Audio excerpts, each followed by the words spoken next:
गंगा महारती वेलायां वयं सर्वे शम्भूय मातरं गंगां शुचिं निर्मलं च करतुं संकल्पं निर्मलं च करतुं संकल्पं आपसे निवेदन है आप लोग अपने स्थान पे पुनः बैठ जाइए.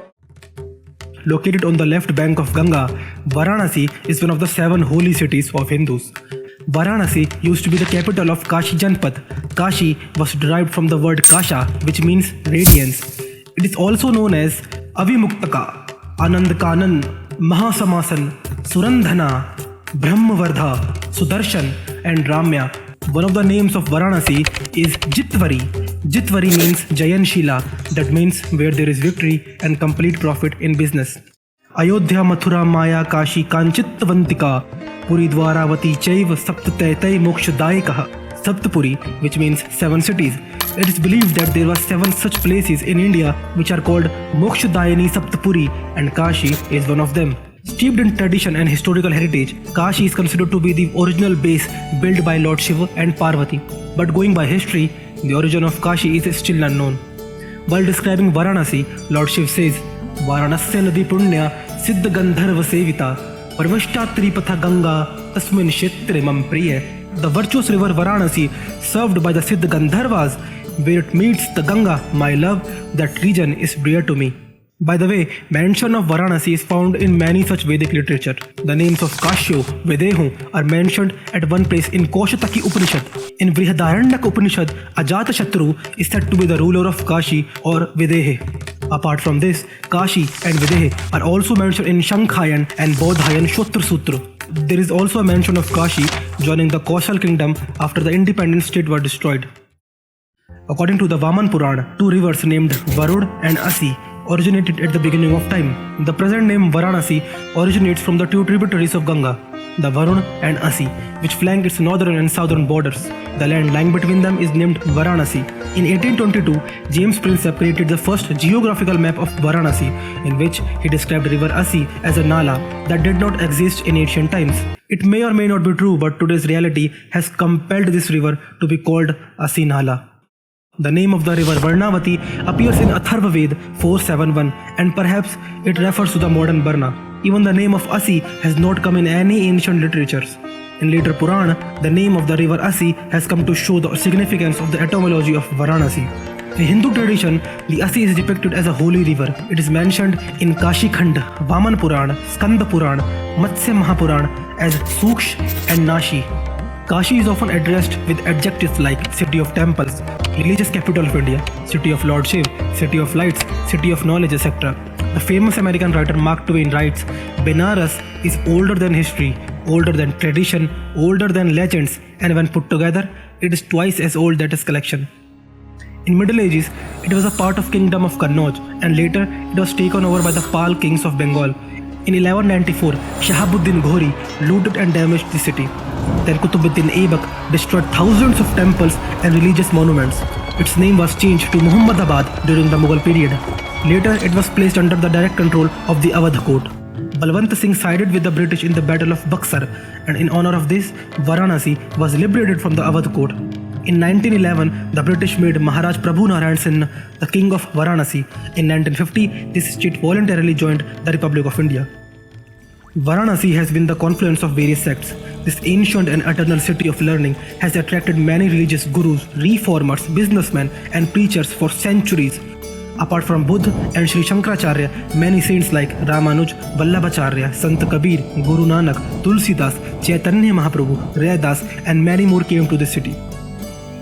Buddha attained enlightenment at Bodh Gaya. However, he did not deliver his first sermon in Bodh Gaya. Instead, he headed west to Varanasi. According to historian Vidula Jaiswal, this was a natural choice since Varanasi was an important place for the exchange of both goods and ideas because it stood at the crossroads between the Uttar Path and a highway that came down from the Himalayas and then continued south as the Dakshin Path. Even Sikh Guru Tegh Bahadur took an extensive pilgrimage to Varanasi before he became a guru. Kashi is said to have been a great center of learning and teaching for over 9,000 years. It is associated with the promotion of spiritualism, mysticism, yoga, Sanskrit, and the Hindi language. Even today, BHU, present in Kashi, is the largest residential university in Asia. To new Kashi Vishwanath temple located in the Kashi adds to its fame. The Vishwanath temple, which was renovated by Raja Harishchandra in 11th century BC, was again renovated by Emperor Vikramaditya. The first Vishwanath temple occupies the 9th place among the 12 Jyotirlingas, while the second one is called the New Vishwanath temple. This temple is located on the premises of Kashi University. Ayurveda is said to have been originated in Varanasi and is the basis of modern medical science such as plastic surgery, cataract, stone operations. Maharishi Patanjali, the ancestor of Ayurveda and Yoga, was also associated with Varanasi. Bathing in the Ganga in Kashi has a different significance. Ganga in Kashi has the power to sanctify not only the body of the mortals but even the soul. For the attainment of this moksha, Aghori sadhus who worship Mahakal in the form of Shiv consider Kashi as their stronghold. Death is necessary to attain moksha, but between death and moksha, there comes a place which is called cremation ground. But Kashi is the center of moksha, so it is not a cremation ground but a grand cremation ground, which is known as Manikarnika Ghat. Even Lord Shiv has blessed Manikarnika Ghat with a boon of eternal peace. People also believe that Lord Vishnu had worshipped Lord Shiv here for thousands of years and prayed that Kashi should not be destroyed even at the time of destruction of the universe. Some people say that Vishnu had dug a well here for the bath of Lord Shiv and Parvati. When Shiv was taking a bath in this pool, one of his coils fell into the well. Since this place came to be called Manikarnika Ghat. Mani means coil and Karnam means ear. Shiva resides in Kashi during Satyug, Treta Yug, Dwapar Yug, but not in Kali Yug. Since then, it is believed that performing the last rites in Varanasi leads to moksha. That is, one gets rid of cycle of life and death.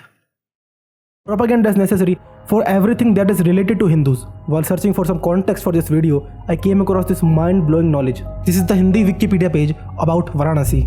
अति प्राचीन काशी, गंगा तट पर बसी काशी बड़ी पुरानी नगरी है। हजारों वर्ष पूर्व कुछ नाटे कद के सांवले लोगों ने इस नगरी की नींव डाली। तभी यहाँ कपड़े और चांदी का व्यापार शुरू हुआ। कुछ समय उपरांत पश्चिम से आए ऊंचे कद के गोरे लोगों ने उनकी नगरी छीन ली। वे बड़े लड़ाकू थे, उनके घर द्वार ना थे, ना ही अचल संपत्ति थी। वे अपने को आर्य यानी श्रेष्ठ व महान कहते थे। आर्यों की अपनी जातियां थी, अपने कुल घराने थे। काशी के पास ही अयोध्या में भी तभी उनका राजकुल बसा। उसे राजा इक्ष्वाकु का कुल कहते थे, यानी सूर्य वंश। So much knowledge without any single evidence. For them, Ikshvaku belonged to an Aryan race. Ikshvaku's father Manu, who was also the father of humanity, before he settled in North India due to the Great Flood, was a South Indian king himself. How can a son of Dravidian be an Aryan if this was a different race altogether? Interestingly, I was not able to find anything related to Aryan on the Wikipedia English page of Varanasi. Maybe they would have thought that Hindi surfing Janta would believe everything they wrote. Well, that's all for today. Dhanyavad.